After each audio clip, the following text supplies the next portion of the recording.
You think you're thinking your thoughts? Nah. Your body made a decision. Then your words showed up like a politician cutting ribbons saying, I did this. No, the fuck you didn't. You think the thought caused your fear? No. Your diaphragm tightened 600 milliseconds ago.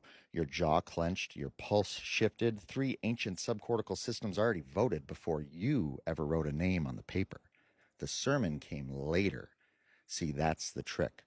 Ultrafast integration precedes conscious awareness. 1 trillion microsignals distribute cognition, making predictions. Pressure and light are compressed into vision, sound and touch, intuition. Same phenomena, different starting conditions. Predictive resonance integrating systems with an impossibly intricate electrochemical prism taking infinity and refracting it into experience. You're a standing wave maintaining temporary continuity inside a changing universe. Over and over. Iterative recursion, updating our versions, frame rate so fast that it feels continuous, and time spirals. Reflex, pattern, emotion, state, meaning. A human being is not one thing. We're a negotiation between layers. The body predicts, reinforced by the pattern, amplified and given color by emotion.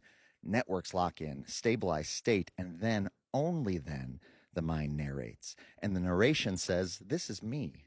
I am myself. But self is a strange word, not a noun, more a verb, a temporary agreement transmitted through nerves, a recursive process maintained through generative continuity, better known as memory. You're not a thing, you're an activity. Your posture, your cadence, the tone in your vagus form patterns, then rhythmic state changes whisper for your attention, shift your circuitry. Your comprehension alters perception. Strange attractors embed and form loops. Repetition creates the illusion of truth. We choose the familiar in order to soothe anxiety that comes from uncertainty, usually. Costumes we've worn in layers for years, all our dressed up fears, scatter our signal. As we move away from coherence, our internal experience is what we call suffering. This part isn't poetry. Stabilizing decoherence is expensive metabolically. Costly subscriptions withdrawn automatically. You know how you're so tired all the time? Bankrupt of energy because of an extraordinarily expensive Department of Defense. Defending your outrage, defending your tribes, defending shame and division, our positions, your lies, defending loneliness, defending a role you never even wanted to play. An identity now in energetic poverty. And unfortunately, an exhausted mind is easier to program. Now it gets dangerous. Algorithmic entrainment, destabilization, ensuring we pay them, entire populations phase locking into manufactured inadequacy. Resonant minds are immune to manipulation, but to get there, we have to face a transformation, and transformation can feel like death. Pain is survivable, but annihilation? If I stop running this pattern, how will reality know who I am? So we cling to the versions that are killing us. But I know one thing for certain. Reality rewards alignment, not perfection, alignment.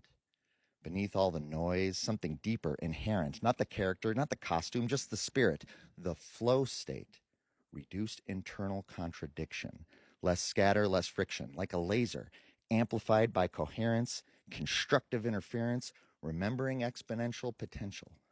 And if a critical mass is brave enough to remember, systems built on fear can't survive. Civilization itself would reorganize. Neuroscience and physics are trying to understand the mechanics that are instinctively felt underneath the performance, but all traditions point toward it.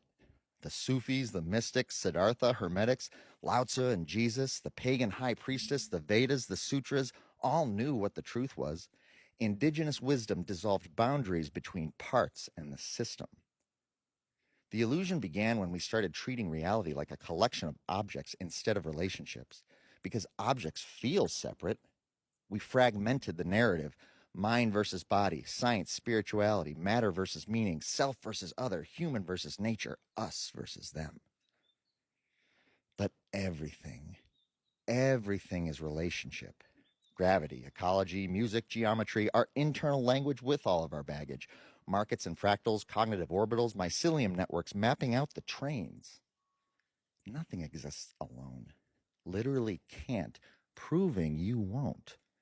Forests communicate, heartbeats co-regulate, brains entrain, reshaping biology. Our cognitive psychology reorganizes around the stories we believe. Belief alters blood counts. Science accounts for placebo, then forgets it. Those publications rejected. But statistically, it shows that belief is effective. It's metabolically active. And we're still told meaning is somehow imaginary? As if subjective experience isn't the only thing that any of us has ever known. No. I think consciousness is stranger than we admit, stranger than magic, stranger than fiction. The cat in the box is dead, and it isn't. Shadows on cave walls from other dimensions. Matter becomes excitation, no solidity, just relation. Reality itself is recursive. Patterns within patterns, systems inside systems. Particles accelerate, then specific collisions create fractal divisions, cymatically rift into form. We're musicians. The universe rhymes with itself constantly, not identically, symphonically. Variation of spin and orientation, non-localization mirrored in the simulation. Consciousness is what the universe looks like from inside of recursion. You are what happens when reality folds inward enough to witness itself. A localized aperture through which the cosmos becomes briefly self-aware. And prayer, it's not asking, it's tuning, a deliberate reorientation of attention towards unity. And if that sounds too mystical, consider entanglement. Two particles separated by distance communicate in an instant, non-local correlation. Spooky actions fundamentally finding balance. Accidentally? God only knows, but listen carefully. If nothing can travel faster than light, yet entangled particles still behave as one system, then perhaps from their perspective, there isn't the thing we call distance, no space, the way light experiences no time. Perhaps particles entangle when they simply remember they were never separate in the first place. That separation itself doesn't exist at the deepest layer. One continuous process looking out through every pair of eyes, and every once in a while, through music, through silence, through prayer, psychedelics, in grief, meditation, through love, exaltation, the boundary flickers, the illusion thins, and reality whispers. It's not you and the universe. It's the universe becoming aware of itself as you.